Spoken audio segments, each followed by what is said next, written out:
যে সকল ভাইয়েরা একটু বেশি সময় নিয়ে স্ত্রীকে খুশি করতে চান, যে সকল ভাইয়েরা একেবারেই দুর্বল হয়ে পড়েছেন, যে সকল ভাইদের একেবারেই উত্থানজনিত সমস্যা দেখা দিয়েছে, যাদের একেবারেই শক্ত হয় না, একেবারেই দাঁড়াতে চায় না, একেবারে নিস্তেজ হয়ে থাকে, তাদের জন্য আজকের এই ভিডিওতে আমি আপনাদের বলার চেষ্টা করব কিভাবে আপনি এই ওষুধটির মাধ্যমে 2 থেকে 3 বার পর্যন্ত কাজ করতে পারবেন। তবে এই ওষুধটি কিভাবে খেতে হবে, কখন খেতে হবে, পার্শ্বপ্রতিক্রিয়া আছে কিনা এই বিষয়টা নিয়ে আলোচনা করার চেষ্টা করব। আপনারা অনেকেই আছেন স্ত্রীকে 2 থেকে 3 বার পর্যন্ত খুশি করতে চেষ্টা করেন, কিন্তু আপনারা পারেন না।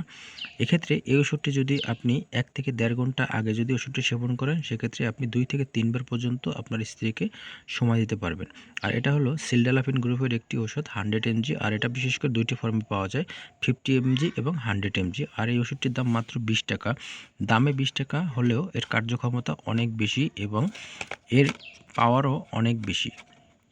এই ওষুধটি যাদের উত্থানজনিত সমস্যা দেখা দিয়েছে, যাদের নিস্তেজজনিত সমস্যা দেখা দিয়েছে, তারা এই ওষুধটি যদি খেতে পারে তাহলে কিন্তু 2 থেকে 3 বার পর্যন্ত কাজ করতে পারবেন। তো এই ওষুধটি অবশ্যই যাদের হার্টের সমস্যা, লিভারের সমস্যা, কিডনিতে সমস্যা, উচ্চ রক্তচাপ রয়েছে, তারা এই ওষুধটি থেকে অবশ্যই দূরে থাকবেন, কারণ এটা কিন্তু কোনো স্থায়ী সমস্যার সমাধান নয়। আর এই ওষুধটি হলো শুধুমাত্র একটা অন টাইমের ওষুধ। এটা ক্ষণিকের জন্য আপনার উত্তেজনা বাড়াবে, কিন্তু এটা স্থায়িত্ব কখনোই হবে না। এবং কিন্তু আপনি 2 থেকে 3 বার পর্যন্ত কাজ করতে পারবেন। তবে এটা কিন্তু স্থায়ী কোনো সমস্যার সমাধান নয়, শুধুমাত্র উত্তেজনামূলক একটি ওষুধ। তবে এই ওষুধগুলোতে বিশেষ করে পার্শ্বপ্রতিক্রিয়া কিন্তু অনেক বেশি থাকে। আপনার বমি ভাব আসতে পারে, মাথা ঘোরাতে পারে এবং অস্থিরতা সৃষ্টি হতে পারে, এবং আপনার মাথাটা অতিরিক্ত ধরতে পারে এবং চোখ অন্ধকার মনে হতে পারে এবং চোখে ঝাপসা দেখতে পারেন।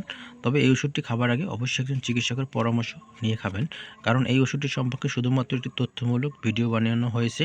এখানে কোনো প্রকার ওষুধটি সম্পর্কে আপনাকে শুধুমাত্র একটু নলেজ দেওয়া হয়েছে, কিন্তু এই ওষুধটি কিন্তু আপনি দীর্ঘদিন সেবন করলে আস্তে কিন্তু আপনার নিস্তেজজনিত সমস্যা আরও দেখা দিবে, এবং একটি পর্যায়ে যখন আপনি দীর্ঘদিন ওষুধটি সেবন করবেন, সেক্ষেত্রে কিন্তু এই ওষুধটি ছাড়া আপনার কখনোই আর কাজ করতে পারবেন না। তাই এই ওষুধগুলো খাবার আগে অবশ্যই একজন চিকিৎসকের পরামর্শ নিয়ে সঠিক সময়ে সঠিক নিয়ম যদি খেতে পারেন, তাহলে কিন্তু আপনি আপনার সমস্যা থেকে আপনি কিন্তু মুক্তি পেতে পারেন।